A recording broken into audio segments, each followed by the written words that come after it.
AWS On Air, I'm A.M. Grabelny, joining you all day for amazing things like launches, service team interviews, we got partners, we've got startups, and live code. Yeah, this is the show within the show. We're taking over the airwaves. AMster and the Brits, Code Corner. Welcome back to the Code Corner. If you joined us Monday, you caught the Code Corner too. We played a game day quest, but today, of course, since Steve is driving, it's all things .NET. We are looking at .NET. Always .NET, right? .NET Code, yeah. So we are going to be looking at a new annotations framework for .NET Lambda functions. Okay. So if you've written .NET or any Lambda function in the past, it has a common method signature, right? The handler takes an input object and then a Lambda context. All right. Okay? With the new annotations framework, we don't need that input object anymore. We can actually just have normal method parameters. Oh. And we can annotate them. Okay. So we can remove a lot of the boilerplate code and the messing around that we had to do. The annotation handles the actual annotation marks the Lambda method, and then it does all the work behind the scenes to actually wire up the parameters from the request to the actual function body. Then you've got a regular method. Right? Signature as you're used to. So what I thought would be fun to do would be to take an existing Lambda function and then convert it to the new annotations framework. Yes. Right? In just over 10 minutes. All right. And you shouldn't need any of that. AMster, you're the Brit, right? I am the Brit, Okay, yes. we didn't clarify that, and I don't know if people can tell. All right, so what we got here, and hopefully my screen is now showing, is a normal Lambda function, right? It's just going to do a translation of some text, right? Okay. So from one language to another piece of text, post request, okay? So this is the serverless application template that's been generated. It's a translate text, it's a .NET 6 function, and it has a couple of policies on it, lets it run and access Amazon Translate. It's the service we're going to use, right? In the code, here's the Lambda function code. So this is all standard we've been used to see. You can see it takes an object, an API gateway, proxy request that contains the parameters in the body that came in on the Lambda call, and a Lambda context. And you can see that what we're doing at the startup here is forming up a request to Amazon Translate, and from that input object, which can be a plain old C# object or a defined object like this one, we're going to a POCO, we're unpicking a couple of query string parameters, and then a body of the text to translate, and then calling translate, and then sending back a response. Okay. All right, it's a lot of boilerplate code there, right? Yes. Now I've already got this deployed. So earlier on, I deployed it out using our .NET Lambda CLI tools. Okay. Right, .NET Lambda deploy serverless. It's gone. I love those. And can you just do .NET and show like the output of I'll show it. I'll show it in a moment. Okay, great. So I'm going to take this endpoint. That's the endpoint to the API gateway. All right. And I've got Postman here. So let's just fire off a quick request, right? So this is going to be a post request, and we said that it had input parameters of source lang. This is where I discovered I cannot type and speak at the same time. No, of course not. So you'll have to do the speaking, right? Okay, source lang, and we'll say one source lang en, source. Okay. And we're going to say let's translate it to Spanish. Okay. ES, right? Right. And then we need a body. So we're going to put That's it in. what you're actually going to translate. This is what I'm going to translate. So hello from reInvent 2022, because why not? Sure. Okay. Let's send that request. If the network gods are with us. Maybe they are. There we go. Right, we have the Spanish conversion. Okay, it's a little bit small, but you can see it at the bottom here. Okay. Hola. All right, so it's working. Let's start converting that code to the new annotations framework, right? So you're going to take that message or method signature that required the input object from Lambda and get rid of it. Yeah. So if I install the Amazon Lambda templates for .NET, which is .NET new -I Amazon.lambda.templates, it's a NuGet package, right? I could actually use these existing templates to scaffold a new project. And you'll see here that we have this Lambda annotations framework preview. Right. But I'm not going to do that. No. Right? In fact, you can read all about that in a blog post. What I'm going to do is actually just do it live. Oh. All right?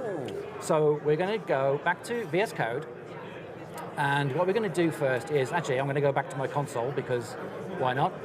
All right, what I'm going to do is I'm going to add a new package. So we're going to say .NET.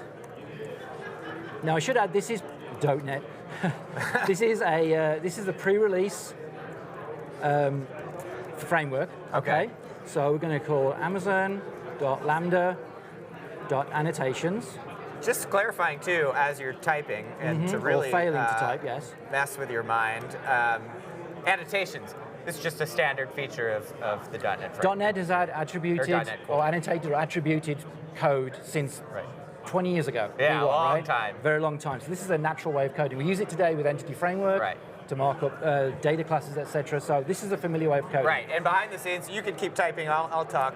Behind the scenes, the annotations, you fulfill what the annotation is supposed to do in code. Well, yes, right? yes. So the way this works is this is using source code generators. It's a new feature in C#. So at build time, it's actually going to emit the code that deals with all that boilerplate. It's still code that will run. It's still code that will run. But it's code that you didn't have to write. I didn't have to write it. The annotation creator wrote that code. Yeah. Okay, so we have the package added, right? And I did add the pre-release switch because it's a pre-release feature. Okay. Okay. So inside here, I'm going to add a couple of namespaces. So we're going to say using Amazon.lambda. Hopefully it comes up, .annotations. Okay. And because this is going to be a HTTP API, I need some API gateway support. So Amazon, Lambda, oops, if I've typed it correctly. Told you I cannot type and talk. You're not even taking advantage of the code completion. No, I don't trust it. Wow. See, that's what happens when you hit something, API gateway, there we go. All right, and I'm going to get rid of this one because I don't need it. Because the best code you ever write is the code you don't need. Absolutely. Right? I'm going to keep the namespace. Here's my function. So you'll notice that these have now gone into error, okay? So this is going to return a string, right? We saw the string come back from the translation. Yes. Okay? Instead of taking an API gateway event object, instead we're going to give it an input, which is going to be a string input. Okay. Let's call that input. String output, that's my output language. Oh, hang on, I'm typing in the wrong place. Oh yeah, you're outside That's not going to work. I'm outside my comfort zone there, man. All right, string input. That's better. All right then, string. I don't need the Lambda context, but I'm still going to use it, okay? Now, the thing is, how am I going to get marked this as a Lambda function, okay? Because it doesn't follow the conventional method signature anymore. Yeah, now so the way I do that @ symbol, right? is I add an attribute called Lambda function. Now, this can take parameters. I can define the CPU, I can define the memory in here if I want. I don't need to do that today. Interesting. Right? And then we're going to add and declare that it's a HTTP API. Now, what this needs I'm remembering this now. This is heavily used in ASP.NET.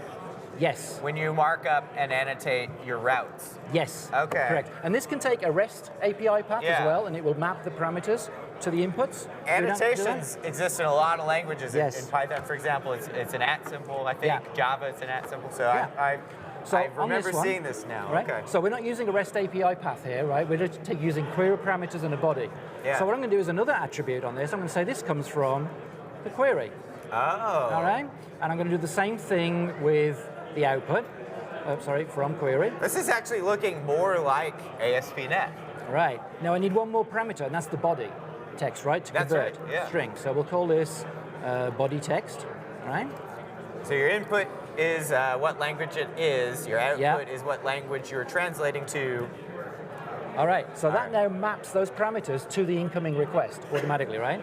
So let's go further down here now. So all of this code here goes away, right? We just say input. We'll mark this to be output. And this is going to be body text. Oh, not output data config. See, this is why I don't trust the autocomplete. Output, there we go. I'm from a time of development where we didn't have autocomplete. We had to type everything by hand. So, you know. While you were typing, did you have to walk uphill? Yes. Both ways? Yes, yes. All right. And down the hill? So the last bit of code we don't need anymore is this response, right? We're not going to return an API gateway response. Okay. Right? All we're going to do is return the string, right? That was in your method signature. That's right. Return response dot translated text. All right. So now I'm going to build this, and what we're going to see is the serverless template is going to change because the source code generator is going to run and update the template with the new method. So So it's going to serve this template, and you'll see so this actually changed. alters your CloudFormation as well. Yeah, and it keeps the handler down here, this function handler, which maps the namespace, the assembly, the namespace, the class, and the method. It keeps that up to date. Oh. So here's the old translate text function. Okay. Right, we don't need that anymore. It's gone, right? Yeah, that's fine. Here's the generated function. All right. It's effectively taken my code and expanded it with what I need to handle a request. All I need to do here is just put in the right role, translate text, translate read-only, I should say, translate read-only, manage policy, all right? Okay. Is my function handler. Right, because it's not inferring what actual services you're using within the Lambda. It's only inferring that it's a Lambda function. That it's a Lambda function and has a function or a method signature that matches this thing. And you can see it's changed the handler to be functions translate text generated. Okay. So that's our function. So let's deploy that. So we're going to do .NET Lambda deploy serverless. This is what you wanted to see earlier on. This is the serverless, the .NET CLI extension. So .NET tool install. It's a global tool, amazon.lambda.tools. Okay. Because I'm paranoid, I'm going to give it the explicit profile credentials to deploy with and where to. And I could persist this, but I'm not going to do it. Keeps you secure, right? Yeah, it does. Yeah. All right. And I think the stack name was called translator. And it needs a bucket to upload to. So US West 2. All right, so this should update that Lambda function. Yes, now and remember, give you time to take a breath, too. Give me time to take a breath, yeah. All right, we got 3 minutes left. We're doing all right so far, all right? So, while this redeploys, remember that we changed the parameters. Yes. Right, in that original request, we were using source lang and target lang for our code. Here we're using input and output. Right. To prove that this is a different function, that we did something, right? Yeah. So that'll change your query string parameters. Yes, it will. When you're actually calling the URL. Yeah. Okay. Now, one of the things you'll notice is that this is doing a create on a Lambda function, right? Yeah. Even though we're doing a redeploy. That's because the serverless template was updated with a new function. Right. You had a completely different function. So we have to wait for this to finish. Okay. All right. While we're waiting, anyone watching, please ask us any questions, anything you'd like to see, anything that you are curious about. I got chat up. All right. Also, while this runs, there's something we're not going to get time to do today, which is dependency injection. DI. So using the new annotations framework, you can now use dependency injection just like you would in ASP.NET Core with your Lambda functions. Yes. Right, and you can have the let's say an SDK service client pass to the constructor of your Lambda function class. Yes. Or you can actually have it on your method body and say this is coming from the dependency injection. So if you have like an object that needs to be instantiated per request, you can have that created on the fly and handed to the function. If it's something that could be more long-lived, like it doesn't have any state, singleton, you can you pass to the constructor. Interesting. So you saw inside the Lambda code, anyway, it's redeployed. So this is the same DI container that ships with .NET, right? Yeah. That you use in ASP.NET, for example. So let's head back to this. Okay, so what we're going to do now is we're going to change the parameters. Okay. So we're going to say input. Now you got input. Input. So we're going to stick with English as the input because that's the only language I can speak. All right. But for output, you know what? Let's go for Welsh. Oh, wow. CY. All right. Hello from reInvent and Code Corner. If I could type. That would there we translated go. All very right. well. 1 minute 30 to go. Hit send. Oh, this is the point where the fingers get crossed. Live coding. Boom! That is. You did it. That is Welsh. There we go. Awesome.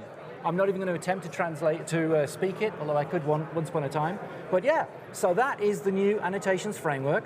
So instead of writing all of that grungy code to extract the parameters, map the body text, or even need a plain old C# object, POCO, of my own custom choosing, the .NET runtime, our Lambda runtime is doing all the translation of the input JSON to the POCO and back. All that goes away. I can just write a more natural method body, annotate it, and have the whole thing built and kept in context. I don't have to go back and forth between the serverless template and my code if I change the handler, so on and so forth. I love it. Now, POCO, that's a fun word. Yeah, now, if you want to learn more, there is an excellent blog post from my old colleague Norm on the SDK team. Norm, who we had on the show. The missing third member. Missing third member, really we had him on the show recently. So he wrote this excellent blog post on the AWS Developer Tools blog that uses a REST API style. So instead of all that grunge, you just had get with a REST API path. Yes. Okay. And because this is a pre-release, if you go to the AWS Lambda.NET, .NET repo and GitHub, the design docs are there, and the team are asking for feedback on the design. So go get feedback. Feedback. All right, And we'll here be we are. right back for more on AWS On Air. Thank you, Steve. All right, thank you, Em.